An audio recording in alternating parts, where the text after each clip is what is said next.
Splitgate tips and tricks for console and controller that you gotta be using this very second. Ladies and gents, my name is Xander, aka Diaside, and in this video it's all about those wonderful tips and tricks, but what exactly do I mean? We're gonna go over some settings that you can use for this game that are gonna help you improve your game tremendously, and of course get that crazy high KD that we're looking for. Not just that, but we're going to be looking as to why I want you to have these settings so then you can improve more of your movement, more tips on that as well, including some other things like aiming down sights or hip firing, as well as some portaling tactics, all of which are going to be correlating into these settings that you gotta be using right now.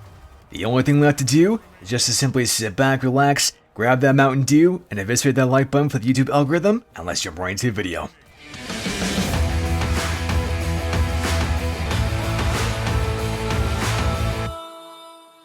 So the very first thing that I want you to do is we're going to go over some settings, in particular the video settings. Number one, the field of view, or rather FOV for short. I want you to max this out to 103, and the reason being is because that's then going to allow you to have a much larger peripheral vision, so then you can go ahead and see characters or rather enemy players or maybe even teammates coming from more of your left or your right, and thus allow you to apply the anticipation without hesitation mindset that much more likely. For those of you that don't know what I mean by that, I'll make an entire video on that topic just by itself, but in short, you're always trying to anticipate and then make an action as fast as possible, never second guessing yourself. That's the mindset that I apply, and that's what this FOV at 103 is definitely going to help with. Now I don't know about you, but I myself am actually colorblind, and so the next thing that I really want you to actually consider, even if you're not colorblind, is changing the colorblind settings. For me, I like to go ahead and have on the one that starts with D. I don't know how to say it, so I'm not going to bother, but that's the one that fits my eyesight the best. And the reason why I have this also changed is because many times if you're red or green colorblind like myself, you're not going to be able to distinguish the red and the green on the radar as best as what you could. And thus it's actually easier for me to go ahead and change this. For you, it could also be the exact same thing even if you're not colorblind, because maybe someone like yellow is going to pop out much better for you. And so I would highly recommend that you at least try this out, because who knows, maybe that yellow is going to stand out more so on the radar, and thus you're going to be that much more well prepared to say adios, ciao, bye-bye, make enemy players a little bit salty. Ensuing this, I want to talk about some console aka controller settings. And for those of you that are playing on console like the PS4 or the Xbox, then by all means you're most likely going to be using a controller. And so as I go to these settings, you're going to see two things that I don't have actually clicked on, or rather three things. That's the inverted look, the auto sprint, and the vibration. The reason why I don't want you to have on auto sprint or the vibration is for mainly two reasons. The auto sprint function is going to be terrible for you because in a lot of cases, you want to hip fire. Whenever you're running, the weapon is never actually up and ready in the ready position, so then you can actually shoot the weapon. And rather you have to wait for your character to stop running, then have the weapon become into the ready position, and then maybe you'll be able to get a shot before they do. And so in reality, I never want you to actually have this on because that deters from this. Now don't worry, we'll cover how you can actually maneuver around the map much more effectively in a little bit, but this is one of the reasons as to why I don't want you to have auto sprint on. Next, I don't want you to have on the vibration either, because think about it like this.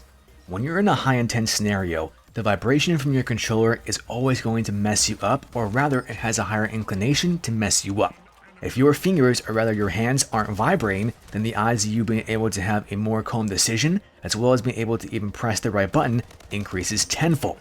Thus, never have on the vibration setting in your controllers. Ensuing this, we then come to the horizontal, vertical, and acceleration sensitivities. Just that we're all on the exact same page, the horizontal and vertical sensitivities are very similar. One's going to control how fast that you spin horizontally, whereas the other one's going to control how fast that you spin vertically, and thus from my perspective, I like to have a higher sensitivity so that I can make a faster 180 spin. Lastly, we come to the acceleration sensitivity. And exactly what is this? Well, let's put it this way. If the acceleration was 0 for the sensitivity, then that means that whenever you push all the way left on your joystick and hold it down for a long period of time, or rather maybe half a second or so, that acceleration is going to be 0, and rather your velocity is going to be the exact same as what your vertical and horizontal sensitivities are. On the flip side of this though, if you happen to have your acceleration sense up to 1, 2, 3, 4, or 5, you're then going to accelerate faster if you were to hold up or left on the joystick for a half a second or so. This right here is going to help you get tremendously fast turn times, rather 180 spins and 360 spins, and there is absolutely no doubt in my mind that that's going to help you out tremendously, so much to the point that people are going to say, what the heck, his sensitivity is like a mouse and keyboard, but in reality, it's just your controller, and you're going to say, what you gonna do when I come for you?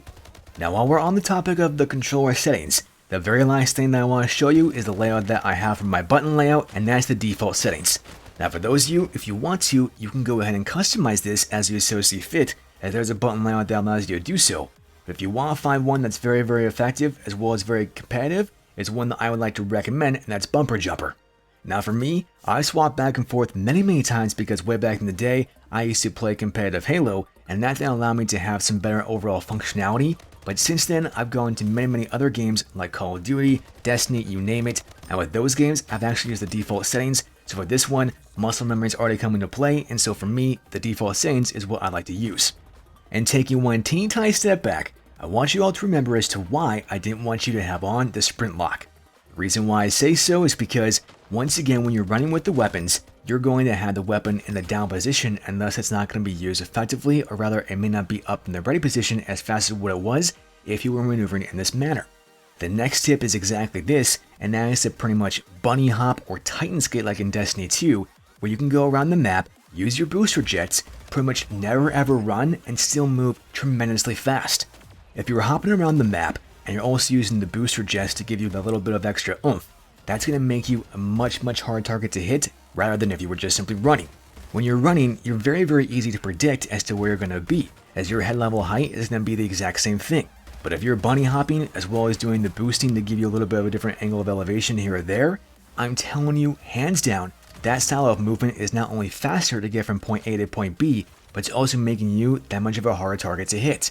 In reality, many times, this is going to allow enemy players to miss their shots, as well as allowing you to land more of your shots, and if they do happen to land a shot, let's be honest, it's not going to be a critical headshot, and rather it might be a body shot, because you're already that much harder of a target to hit. Once again, you get my point. So now it makes a lot more sense as to why I want you to maneuver in this way, as well as to why I don't want you to have on that sprint lock as I mentioned earlier in the settings. Following along this exact same wavelength, the third tip that I got for you is one in regards to aiming down sights as well as hip firing, and it all pertains once again to how you're going to maneuver with this bunny hop mechanic, as well as the settings as I mentioned from before. In almost every single engagement, let me repeat that, in almost every single engagement, you should be hip firing. Why do I say this? The hipfire reticle is already so pronounced that you almost never ever need to aim down sights. The only time in which you should ever be aiming down sights is when number one, you're shooting at someone literally across the map, and then maybe you might be able to actually ADS and have a little bit of a smidge of a better chance to actually land that shot, but in most cases, you're going to be up in their face, hyper-aggressive playstyle, saying peekaboo, let me get that punch in the face, send you to the Shadow Realm just like Exodia obliterating enemy players, and thus it's going to be a wonderful thing. Taking these tips one step further, the fourth one that I have for you is once again in relationship to everything that I've been saying so far. However, it's in regards to portaling. And when you're maneuvering in the way in which I'm suggesting by doing that bunny hop mechanic as well as with doing the titan skating and the boosting, then you're going to want to be able to use portals in a wide variety of ways while at the exact same time still being able to hip fire in the mechanics that I've been showing you so far. The best way in which you want a portal is by number one, look at the portal location that you want to go to first, and then secondly, find the portal that's then closest to you to actually go through or get that angle of perspective. In general, you're always looking for where you want to go for first, and then you're going to want to find the location in which you're going to go to that second. And that's going to make you get to the map position in a game like say Takedown, which is absolutely essential to get there first, to be just that, getting there first. And having said all of this fluff chemistry shenanigans, you now understand as to why I wanted to go over those first couple of tips in regards to the settings first, because those settings are going to be essential to apply the second, third, and fourth tip that I've discussed in this video, all encompassing together. If you're not applying those settings, then the movement tip to bunny hop and titan skate, as well as the hip firing tip instead of aiming down sights, and including the portal tip as the cherry on top, is going to be pretty much null and void. So I highly encourage you to go ahead, change your settings in those controllers, make sure that you're applying them, then once you get that, all the rest of these tips are going to come naturally to you, and you're going to be able to have a much higher elevation in your game, making your skill level improve drastically, and we all want that. Let me know what you guys think about all this stuff down in the comment section below, if the tips helped, if they didn't, if the settings helped, if they didn't, and no matter what you guys say, you always know that I'm going to respect your opinions, and that is something that I can guarantee. That's pretty much all I've got for you for now, Diaslayers, and so as always, GG, TNT.